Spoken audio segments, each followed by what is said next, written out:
Welcome, everyone, back to the T.R.O.N podcast. This is your host, Rashad Woods. Today, I have a very special guest who's joined me all the way from Los Angeles, California, via Chicago, Mr. Patrick Boylan, multi-talented musician, actor, and voice recording artist. Thank you, sir.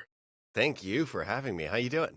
I'm doing great, man. I'm doing great. I got a chance to talk to you a couple times over messages, and I'm really excited that we got a chance to link up. So let everybody talk about what you do. Came from Illinois State, Midwest guy, got all the way out to California. Yeah, got all the way out to LA, did the acting thing for a solid 6 years. I was super down. The highs and lows of doing that were it was rough. There's too much space in between each project. So my self-confidence just kept wavering up and down. I was not being creatively fulfilled. And so, my wife was like, why don't you go play piano? You've been doing it your entire life. And so I ended up doing that. And 3 months after that, I started making my living off of it, which is amazing. Awesome. And so one day I was bored. I was just, tinkering about, maybe doing some chores. And I was like, well, I didn't go through the traditional ways of learning how to play piano. I kind of taught myself how to play piano. And here I am, a professional pianist. Maybe there's a way to teach people the way that I taught myself how to play piano. Right. And so that turned out to be this app that I'm making with some friends, and it's out there in the world and people are using it and loving it, which is just so humbling and so cool. Yeah. And so, it's called MuseFlow, right? And what the crazy part about it is that I hooked it up to my own computer, and this is like the guy with stone hands when it comes to like musical instruments, right? Right. And so, that wasn't bestowed upon me. My mother tried to put me in lessons. I wish I'd have learned, at that stage in life, but it was so cool because it gave you the instructions and it's telling you where your progression is. You hook it up to the MIDI, MIDI. MIDI, yes. And you just get a chance to go through the progression. And I felt like I was making progress, and I can't play an instrument to save my life. I love to hear that. Yeah. Oh, that's such great feedback. Thank you. Yeah, level 0 is just it's an interactive tutorial. Nobody's teaching this way. Yeah. And it's a video, but we've overlaid this game component on it called Phaser, and that allows you to interact with the video. Right. We've got a game designer that's working with us. He's amazing. And so he's doing all of these interactive tutorials, and we start you from base level 1. We start you from, here's a piano. Right. It can be multiple sizes. Play the middle note. It's called middle C. Play that note, and you play it, and it hears you. Right. And then you play it, boom, it shows up green on the screen. Yes. And it says, great job. There you go. Right. And we move on from there. So I'm so happy to hear that it worked out for you. Yeah, it's like the C-spot run, right? And I always use the analogy of like martial artists. Myself, I did martial arts, done multiple different styles. The best way to teach somebody is to first actually move their feet. Like, can you move? First let's stretch you out. Okay, if you can pivot, don't even get anything deep, right? Find out what their cardio level is, and to make them feel comfortable moving their body or in ways that they have not done before, right? Yeah. And find out. And that's what I liked about MuseFlow. Okay, here you are at the kindergarten level. Let's make sure you master like what a key actually is. Right. What a musical note. And what it feels like to push down that key. Yes. Yeah. And it's a power too, because I looked at your background, and what's so amazing is, you're a multi-talented actor and you have your hands in so many different things entertainment-wise, but you're part of something bigger than what you're just doing in front of you, which is amazing, right? Yeah, that's a very interesting sort of play. I think being in the arts is equally selfish and self-centered, but it's also serving the greater good. I mean, you're entertaining people, you're telling stories that can change the world, but you're also doing it. Other stories are just, sit in the theater and leave your life for a second and forget about all your troubles. So it is sort of this interesting sort of dual purpose in a way. It serves me as a person, creatively fulfilling my needs and my interests, but it also is entertaining other people. When it comes to working in the music edtech space, I do feel much more selfless in that regard. Right. Yes, it's the way that I taught myself how to play piano, and we'll get into the details about how that actually works later. But it's self-serving in that regard, but it's not though, because I'm just porting it over into an app and sending that out into the world. Right. And yeah, I find it to be a very selfless and this very holistic sort of feel, especially when we're doing it the way that we're doing it. You know, we're building it with friends. I'm friends with everybody that's on our team. We've been friends for a while, and it's a really cool feeling when you can work with your friends and build something cool. I think the most interesting part too is like your path of how you do things. You mean you're playing piano at restaurants, like there's tramp stamp grannies, you know, and you're doing your voiceover work as well too. So you have your hands and your toes in multiple different things. How do you balance all that? I don't think I'll ever stop acting. I don't think I'll ever stop playing piano. Yeah. It's my biggest love. It's my biggest passion. Yeah. And if I wasn't doing it as a job, I would just be doing it as a hobby anyway. Right. So it's probably the same thing with you, right? Like if Yeah. martial arts is always going to be a part of your life, no matter what, right? Unquestionably. Yeah, No doubt. right. No Unquestionably. doubt. Like that's Absolutely. your art. That's your art. That's your creativity. Right. And so, yeah, I don't think I'll ever stop doing that. My day job for sure is it's MuseFlow, and I do that 8 hours a day, and I'm present and I'm there and I'm enjoying it. But then I get to go out at night and I get to entertain people. Like it's a wonderful balance, in my opinion. Like you say how to juggle everything. I'm like, well, it's a balance for me. I would be doing it anyway. So whether that's during the day or during the night, it just doesn't matter. Since, you know, so how has it been received? Because we talk all the time, you know, conventional ways of learning. You know, you either the woman or the man was teaching out of their living room, you know, or you went to, or you had school and you had music. And then unless you went to lessons in the traditional manner, it was kind of stopped. And the internet and digitization has really kind of democratized it and brought it to people's homes and their phones and things like that. So you said it didn't work for you learning the traditional way. And so this is the way that you have, along with the people you work with, changing it for the better for people. How has it been received? So, well said. Democratizing music education. That's absolutely the goal here. You know, we want to lower the barrier to entry to getting people to learn how to play in an engaging and fun way. Right. And it's turning out to be exactly that, which is kind of wild to me. But there are there are different ways of using it that we didn't recognize were going to be used in that way. We didn't think that MuseFlow would be used in that way. For example, you can like use it with your teacher. We have 3 teachers that are using MuseFlow right now with their students. They're using it as a sight reading trainer, the act of reading music at first sight. That's kind of the engine of the curriculum. That's that's what we use to teach you the new skills, whether that's a new note or a new rhythm or whatever. Okay. We teach you through sight reading. And so teachers are using it with their students, and they're saying, go home and practice levels 1 through 3, and then come back into lesson and we'll practice all the repertoire. We'll practice all the songs that get unlocked after each one of those levels. Cool. So they do it that way, you know? Yeah. Or they just use it as an external sight reading trainer. Okay. So there's that. So the teachers are using it in 2 different ways right there. Right. The self-learners are using it in a multitude of ways. One, some people are just really excited to follow our curriculum, but we soft unlock everything. We don't hard unlock everything. So it is this balance between open world and curriculum and gamified learning. You know, if you've played Breath of the Wild, Zelda, if you've ever played that, it's very similar to that. It's this like open world concept. You can do whatever you want in it. You could play level 26, you could play level 4, whatever you want to do, right? It's up to you. And you could play all of the songs that we've got in the curriculum so far, whatever you want to do, right? Or you could follow our curriculum. And that would be better for me. Yeah, there you go. Right. That would be better for me. So there you go. Right. But some people, and then we've got other people that they have a really hard job. Yeah. Really difficult day at work. They come home, and the way that they transition from their hard job into being with their family and being present is they put on MuseFlow. MuseFlow does this cool thing where it kind of forces you into this flow state where you have to be engaged with the material at hand. No pun intended. Actually, all pun intended. The material at hand.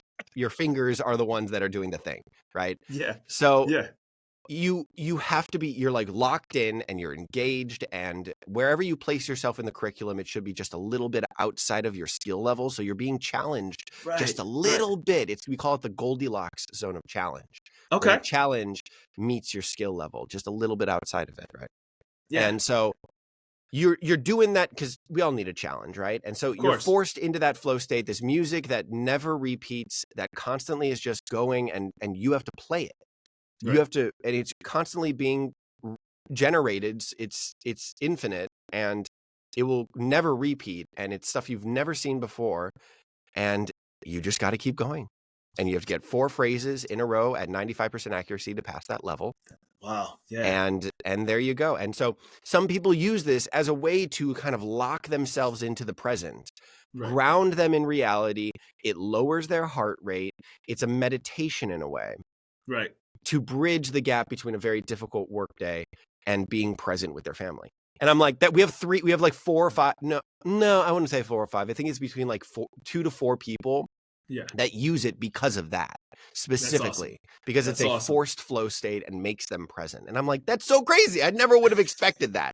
Yeah. But it's so awesome to see people using a product that you've made in a way that you never intended. Well, you know, the thing for me is one of the reasons why I didn't gravitate towards doing music lessons was because, you know, you're sitting there and I'm not saying, like, there's obviously successful kids that learn how to play it. I wasn't passionate about it. But then when you're sitting in that living room and you're pressing the button, and then you're just like, this is not hitting on any level emotionally of what I want to do, right? And there's some regrets with that, because now, you know, and I'm not saying there's not value in that, because those people do great things, and it's a lane for some people. But like getting somebody in the comfort and the rhythm of what they're doing, right? Like I listen to a lot of music, right? Like, and I'm talking like I'll listen to Daft Punk, I'll listen to hip hop, I'll listen to grunge. Like literally I'm a sponge when it comes to music.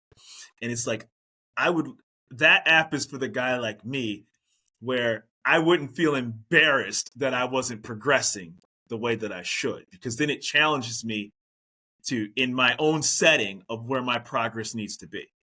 Yeah, some people love that rote memorization of songs because that's all they really want to do. Mm-hmm. They want to learn a song and learn another song and learn another song. Hey, if that works for you, great. That's what traditional lessons usually are. Right. Your teacher gives you a new skill, whether that's a new note or new rhythm. Right. And then they give you a song or two to go home and practice that every week.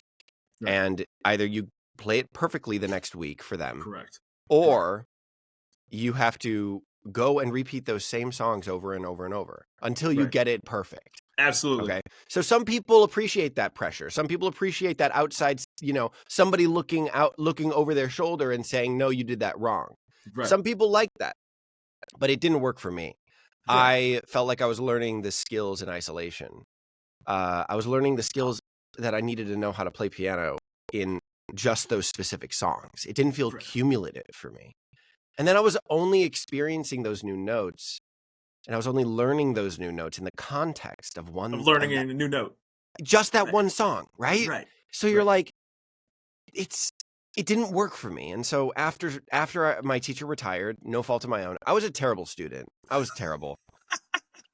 But he just retired, and I got corroboration from other students of his that he did in fact retire. He didn't just tell me that he was retiring, because he couldn't tell me that. He was like, yo, I got no more, Patrick. So hey, like, you know, Pat, doors locked. I'm retiring. I don't want to teach you. I don't want to teach anybody anymore. No. It wasn't like that. It was he literally like, retired. Right. So after he was done, I was burnt out. It was 8 years. I was done with it. I was like 13 or 14. Mm-hmm. And I then I went back to my parents' sheet music after a couple of months. My parents had all these musical theater scores. Yeah. So I went back and I started flipping through all of their music, just finding little tidbits that I really loved, like little phrases, little motifs that really felt good in my hands or whatever. Or I really loved the melody. And so I learned that little bit, closed the sheet music, and then I started improvising around that little bit. Putting that in different musical contexts. And by doing that method, I really enjoyed it, because I was playing a lot of different music because of through my improvisations. I was just going, Right. and so that turned out to be the engine of my curriculum. I was doing this over and over and over for years. Right. Cut to college, I was the only acting major that knew how to play piano. That is so huge. All of these musical theater people were throwing music in front of me, being like, "Hey, I want to practice this song. I want to practice this song." Yeah. And I was like, "Okay, cool, let's try it." And so I look at the music and I start playing it, and lo and behold, I could play it. Yeah. As though not perfectly, but I could definitely get through it at first sight. Okay. And just to be clear, that's not the only instrument that you play, right? Oh, no. I back in high school, I learned clarinet, tuba, sing. Wow. And in college, I learned guitar, mandolin, upright bass. Unbelievable. The cajon, which is like a little drum thing. Right. And like maybe 3 or 4 other ones. I don't remember. But yeah, I've got my little music studio here. I got the keyboard. I got the guitar and the mandolin over here. Yeah. Yeah, my oldest, my middle daughter, I have 3 daughters. My middle one is playing the flute, right? Not the flute. I want to get it clear. Piccolo? Let me pause on what it is. It's an instrument you blow into, and I don't want to disrespect the name of it. I think clarinet. It's similar to that. Yeah, and so it's either the flute or the clarinet, one of those two. That shows you how good at music that I am. and my oldest one plays the violin, right? And so they're going through the school traditional route. And I'm just like, I wish I could play with you. Like, there's such a burning, so like a connection. It's a recorder. That's what it is. It's a recorder. But there's that gap right there where they're playing. I can hear it. And you just do this head and, I'm burying my hands in my head. And I'm like, I can't do that with you. Right. And I miss that. And so I think MuseFlow is going to bridge that gap for me to be able to have that calmness and that playtime with my kids, because it is a family thing. It is a collaborative thing to sit in the basement or the living room and be playing with your friends or your family, your loved ones, and just having that connection with one another. Yeah. It's a very communal sort of thing. We sat around a fire thousands and thousands of years, blowing across a little divot in a wooden cylinder, and that created a whistle. We did that with drums, and we paired all of that together and created a dance. It's so organic and human to us. We've been doing it for tens of thousands of years. You're like, that's how stories got told. That's how stories got told. Absolutely. Yeah. And so it's amazing. Music is so deep a part of our communal connections to each other that I think you should absolutely try to make that happen for yourself. I should, if you want to. I do. Only if you want to. I do. I'm so sorry that you feel like you're missing out on that. It's just a huge gap because you hear it playing and you're just like, okay, this is what you love. I need to be able to go down there and do that with you, because then that could turn a crappy day into a day of joy. Maybe they're not watching TV. Maybe they're not doing nothing, right? They're still being productive. And I say this to anybody who does any art. Martial arts isn't art. The best part about what you do is that somewhere in the sphere of voiceover work and music, Patrick Boylan's name is there, right?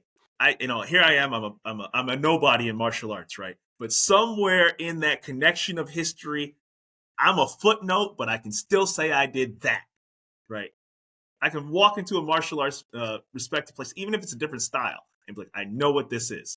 I know exactly what this is. And I'm sure you get that feeling with music, whether it's California, the movie set, anywhere you go. Yeah, you feel like you're a part of something bigger.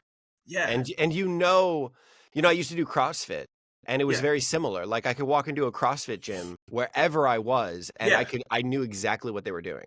Exactly. And I could drop into a class. And similar with the martial arts, it's I find it fascinating, the connection between music and martial arts. We talked a little bit about this, didn't we? Yes. How both are kinesthetic and physical activities that we have to learn the rudiments of before we apply them to sparring or without question. There's so many similarities to this. And then I'll say that, to what you said earlier, you can't just learn the moves in isolation, right? So like, okay, punch, block, kick, block. If you don't tie all of those things together, similar to music, right? Okay, it's okay if you can perform in a vacuum.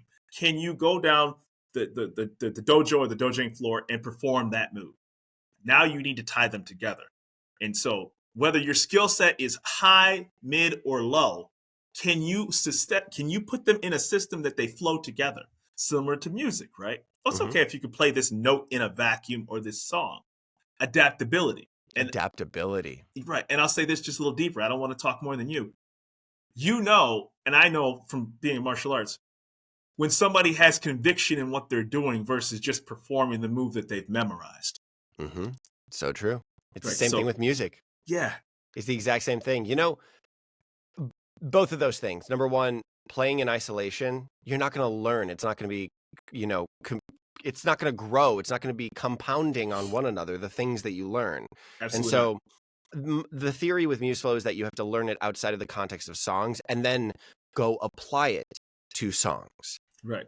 And we're doing that in an engaging and fun way. Cool. Right. Just like you're doing with martial arts, just like people do with martial arts, right? Right? You learn the skills that are necessary to spar before you get into a sparring ring. And then you flow. And then you get into that rhythm of like, let's work with each other and manipulate and continue that spar. Yeah. And it's beautiful too, because it's a dance. And you can see it in real time when it's happening, right? It's just like I've seen videos of people playing music, and you can see when the person gives that look to that other person, and they know exactly, even if they've never met or jammed before. It's a language. It's a common language. Yeah, and it's amazing. I've sparred with people I never, didn't have a relationship before, but you knew where their head was when you did it. So cool. Isn't that so cool? It's the craziest thing in the world. And you're just like they know not to hit hard. They know how to move their head. And you're like, oh, this guy or woman, I'm not going to, there's some very talented women. And you're like, this is fun. This is what I need. You know what I'm saying? Man. It's a dialogue. It's a communication. It's you're having a conversation. 100%. It's so cool. It's the same thing with music. And the other thing that you said, how people can perform without any sort of emotion behind it. They can do it very technically proficiently. Right. And they can execute that skill well, or they can execute that song very, very well technically. But there's no feeling behind it. There's no, I'm so curious if you get that in martial arts, because it is such a very technical thing. Are there people in martial arts that are very, very good technically, but they're not really good at the like emotional side of it all? Is there emotion in martial arts? So that's kind of my main question. Basically, whether it's boxing, mine's is more karate sense. So you can tell when somebody doesn't adapt well, or is very like, my feet need to be in this position to perform this move, or my arms need to be in this position of this move. But they don't have twitch. They don't know when to twitch. Or if they're thrown off from unconventional sparring, for lack of a better term, when hell breaks loose, right? What can you really do? Like, if you're a martial artist and something bad happens outside of your trained area, if it's at a bar, if it's get a conflict, all bets are off when it came to your training. Do you have any sort of intuition to, I got to end this quick so I can get to a safe space? Yeah, right. And 95% of what I learned ain't going to apply to this situation right now. So when it comes to your music, I'm sure you've seen a lot of people audition where you're like, yo, this person is phenomenal, but I don't see the conviction, or I don't see the person passionately playing this particular instrument while they're doing it. Yeah. So my wife's grandmother, she was a church organist for years, but she was kind of known for being able to play anything. She never played it, though, with conviction. She never played it with the heart behind it. She was technically incredibly proficient, but she never played it with heart. Now, what I'm not technically proficient. I'm kind of the opposite. I'm good at what I do, enough to where people pay me for it, but for sure, I'm not technically proficient to where I'm the most. I can't play all genres. I can't play anything. Okay. I can't play a lot of classical pieces, actually. I can play a lot of jazz, but I can't play a lot of classical. And but I have so much heart behind what I play that in a way it doesn't even matter, because I'm still telling the story of that song, no matter what. Even if I'm not playing every single note correctly, it doesn't matter. I'm still having that connection with the audience. I'm still telling the story of that song. And so that's the emotion that is so necessary. The musicianship is what is what we call it. For sure. To be able to tell that story outside of being technically proficient. So what we're doing with MuseFlow is that we're trying to get you to a place where you are technically proficient enough to where you can start making those decisions on those songs. How do I want to play that song? Where do I want this to go? Right. If the song is called, I don't know, jumping like a frog, and it's very boop, boop, boop, boop, boop, right? Right. Why do you think that composer wrote it very, what is called staccato? Boop, boop, boop. There's space in between those notes. Why do you think that? Probably, let me just posit here that like the title of the song and what the composer wanted to share was the sound of what it looked like for a frog to hop from rock to rock. Got it. Oh, wow. Yeah. So he created space in between those notes. Boop, boop, boop, boop, boop. Yeah. Right? It sounds like the action of a frog hopping. Right. Now, that's up to you if you want to tell that story. You can do exactly like that. You can do it very staccato, or you could do it legato and come up with a reason why you decided to do that in contrast with the name of that song. Okay. You can decide on how you want to play that song as long as you justify it. Right. Those are the decisions that we want you to make. And unfortunately, with the traditional curriculum, you're just learning by rote. You're learning the songs outside of any sort of context. You're not really understanding the holistic elements of music and storytelling, right?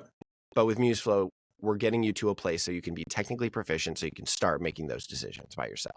Well, here's the fun part of what you said earlier when you said, whether you can tell if there's the emotion behind it. Let's say, you're playing at all these different venues and you're doing really well with it. If I was to go in there, get a bite to eat, or go on a weekend, I don't want to just see the piano guy going through the motions because he can play. You want to see him interacting with the people at dinner, having a smile on his face, not like he's been condemned to push a rock up the, You know what I mean? True. So true. Right. Yeah. And you're like, oh, yeah, geez, this is just, I'm not really enjoying the mood or situation, where this person's quote unquote going through the motions, so to speak. And so, to your point, technically proficient doesn't make for an engaging experience, essentially. Exactly. Right. Exactly. And it's the same thing. It's so cool that there's a parallel between martial arts and music in that regard. And I think there's something to be said about both our kinesthetic physical activities that you need to perfect. Yeah. Without question. It's like when you watch like a movie, right? And you're like, yeah, the guy's technically proficient, but I don't see the fight scene engaging at all because he's just a martial artist. They like you watch even if you don't know who the guy is, Scott Atkins is a phenomenal martial artist, and he's a phenomenal performer of martial arts at the same time. And you're just like, dude, this guy he marries it all together perfectly. And so it's just beautiful to watch. I did have a question when it came to, do you plan on expanding to other instruments outside of piano? Yes. Later down the road, once we fill out the piano curriculum, we've also got a couple other things that we're building right now in the interim between building out the curriculum and what we've got right now. We've realized that there's some compatibility issues. Right now, you can use MuseFlow on a laptop and a MIDI keyboard. So what we're doing right now is allowing, we're making the app so that you can download it on your tablet or your phone. I have it too, by the way. There you go. Fantastic. Or you can download it on your computer. Right. We're also building the audio recognition algorithm so that instead of you having to use a MIDI keyboard and jack that into your whatever device you're using, no, we want it to be able to listen to you. And so we've built out a really great audio recognition algorithm. We need to port that over from Python into JavaScript right now, and then have that go live on the app. Right. Test that out a little bit, and it should be really good to go. It's very, very clean. It's very, very good. It can work with monophony and polyphony, which is monophonic, meaning one note at a time, or polyphonic, meaning polynotes, multiple notes at a time. Right. It does it all. It's really, really good. So we're working on that right now to incorporate that audio recognition algorithm into the app, and we're building the app for all these devices. We've realized that we need to work on that. Universal accessibility, universal compatibility is a big tenet for us. And so we want this infinite stream of music at very specific levels. We want that on your phone. So it can it can just scroll across the phone and you can play the game there, you know? Anyway, we're working on that. And then we'll get to padding out the piano curriculum. And then we'll get to other instruments. We want to do all common instruments. That's awesome. Guitar, that's awesome, bass, recorder, flute, clarinet. Like we want to do all of them. Yeah. And you know what the best part about this, and this is going to be my part of ignorance, but again, I always bring up martial arts because it's the one thing that I'm like, that brings a parallel to this. Please. I have to imagine, and again, this is total ignorance of music, a piano is the same across the world that it is here. So you could be having some, I mean, I think the keys are the same, right? Like the musical notes are all, is that accurate or is that ignorant of mine? That's accurate. There is interesting situations where there are instruments that act like a piano. They are keys across, horizontally and you play them with your fingers. Okay. And they hit strings with hammers. Okay. So that's what the piano is. That is ultimately how the piano is created, right? You play the keys with your fingers, and the hammers that you play a key with hit multiple strings. And so, the pianoforte was created back in the 1300s, 1400s, and maybe a little later than that. But there have been situations outside of Western culture where there are piano-like instruments. Okay. But they're not in the same just tuning, which is what we call, like, we have a very specific type of tuning, A, B, C, D, E, F, G, all the way back to A. And then that repeats over and over and over as we continue to double and triple the harmonic sequence. That is, it's very technical. I'm telling you in a very technical way, but that's the octave. I'm listening. G. And then it repeats over and over and over. Those are the multiple octaves of the keyboard, right? That's very Western culture. That's steeped in what the pianoforte was back in the day, and the harpsichord. Those were the original sort of pianos, and that was in just tuning. And outside of that, there are many different types of tunings. We're not going to tackle a lot of those in MuseFlow. We might later down the road. But those are like some Chinese tunings are like, there are 88 notes on a keyboard. Imagine splitting up each note into 4 notes.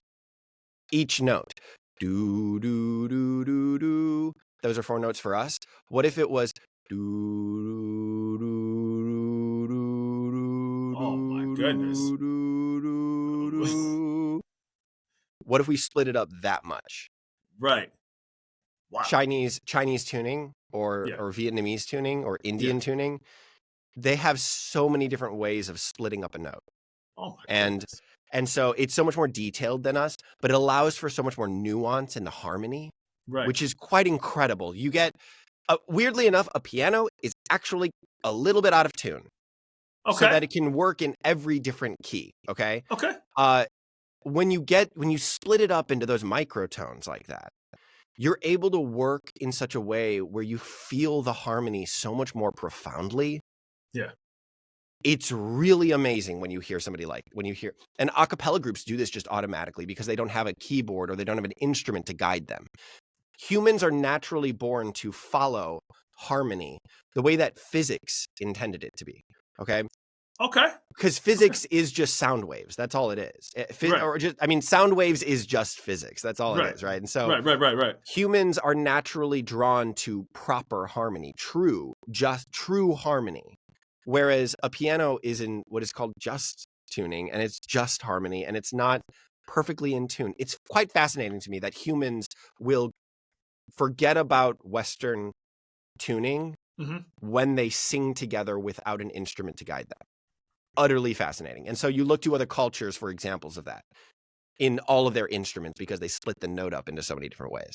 Yeah, long tangent here. Point I'm is like listening, man. MuseFlow is not going to tackle those instruments just yet. We might later down the road, but right now we're kind of focused on Western notation and Western instruments. Well, I was more, kind of my question just briefly was just like, okay, well, that's great because then it applies to, it expands if somebody wants to learn lessons in UK or in Spain or in, somewhere else. And it, depending on what they would like to learn, this could have a lot of traction really fast because it has, to me, when I used it, it brought me to a comfort level that I was okay at sucking at this.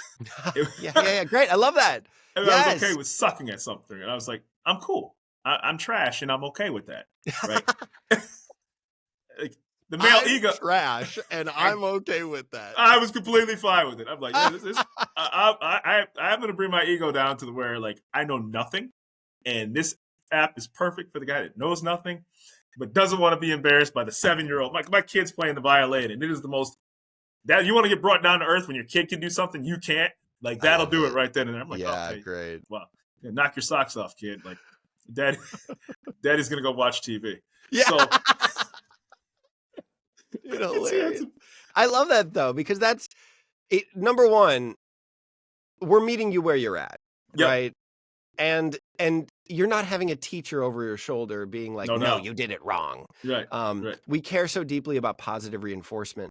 For sure. We think humans are trained to care so deeply about the negative. It's what's kept us alive for our entire time as a species. We hear a rustle in the bush and we don't know what it is. We run away. Of course. And it's the unknown and it's the fear that has really driven us to stay alive. Right. So we think that you don't need any sort of negative reinforcement.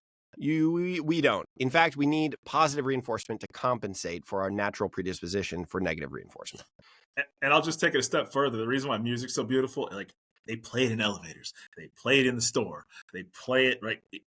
It lightens. You'll stop in an aisle and you're like, man, damn it. Like I'm shopping and you're kind of stoic and focused on what you're doing. And all of a sudden you'll hear like a really nice song that you enjoyed and you're in the middle of Kroger or wherever you're at, Costco. You're like, man, that's a nice song that's playing right now while, looking for milk and cheese and eggs and stuff. Whatever, it bridges that, it brings that positive energy to you. And knowing what you do in your field and the passion behind it, man, it's incredible. And I'm glad you're reaching the people that you're reaching. Thanks, man. We're trying a lot. We're trying hard. It's hard. You're doing. You're not trying. You're doing. We're doing it. We're doing it as best as we can. Yeah. And it's turning out that people are really liking it. I'd love to give your audience a coupon code if that's cool. Absolutely, it is. I would really appreciate that too. Of course. Let's call it T.R.O.N 50. That sounds. That works for you? Thanks, man. Appreciate that. Of course. Yeah. So this will give everybody who wants to try it a 50% off for life. Okay. Nice. We are relatively new. We're only about a year into this. We've got about 55 people that are using it and paying for it. It's just hitting a place where we're actually paying for our overhead. We've got some investment from people, which is really great. That's helping us build it. Of course. But we're still not at the place where we're like making our living off of this yet. So we want people to try this out. We want people to engage with this product. We've got the user feedback into feature building. Right. We've got that flywheel really working here where people give us feedback into what they want and then we build it for them. We're really working on that. And so we'd love more of that feedback. We'd love for anybody to try it. And because of that, we'd love to give you a discount code. I very much appreciate that. Hey, listen, this podcast is all about talking to interesting people who have accomplished things, that took the road less traveled and carved out their own niches. You're clearly a guy from the Midwest that decided this is the path I want to do with my life, and you're succeeding at it. And it's an honor to be able to spend the time with you for, to carve out some time on this show with little old me to be able to talk about that. And that's what the Randomness Nothing is all about, to talk to people like Patrick Boylan and the skills they bring to the table and the joy they bring to people's lives. Thanks, man. It's a pleasure talking with you too. You are not nothing. You have built two incredible children. And three incredible children. And what are their ages? 11, 9, and 5. Wow, man. All girls. All girls. Yeah. Oh my God. Just like my wife's family, they come from a lineage of the matriarch lineage. It's incredible. Like every single person in their family is female. That's crazy. And the males are the ones that are like marrying into the family. It's wild. Like, but it's nuts, it's amazing. Like, how is it raising 3 daughters? It's a challenge and it's fun, and the crazy part is when they start getting to the age where they can start actually like you're having a conversation with your kid and not having a kid-like talk with them is a really weird feeling because you're talking to a human being, not like somebody who needs like to get a toy off a shelf, right? And you're like, I'm having a hard time comprehending that we're like talking, right? Because we're not, you know what I mean? Like we're talking, right? It's the weirdest thing, right? And then so surreal. I dropped my oldest daughter off at school, and music really quick ties us together because I'll play Adele's Skyfall, and I'll look out the corner of my eye, which is a great song, and you can see her singing the Skyfall song, right? Mm-hmm. And you're like, that's how you get that. Yeah, I'm dropping you off at school, but then I know what music to play with you in the car to get you to come out of your shell because it's just a ride to school. You know what I'm saying? Yeah, man. Oh, yeah, so it's beautiful, man, and I just love how music can bridge that gap. I can't wait. We're gonna be having a kid in about we're looking at 3 to 5 years, hopefully a little sooner. Bless your heart. Good for you. And like I said, man, and I'm sure that they'll be using musical instruments around the household that you'll be cultivating around. No doubt. Exactly. That's a given. Yeah, totally. Patrick Boylan, thank you so much for your time, brother. An utter pleasure. Thank you so much for having me. Yeah, the honor is mine. Have a great one, brother. You too. Bye.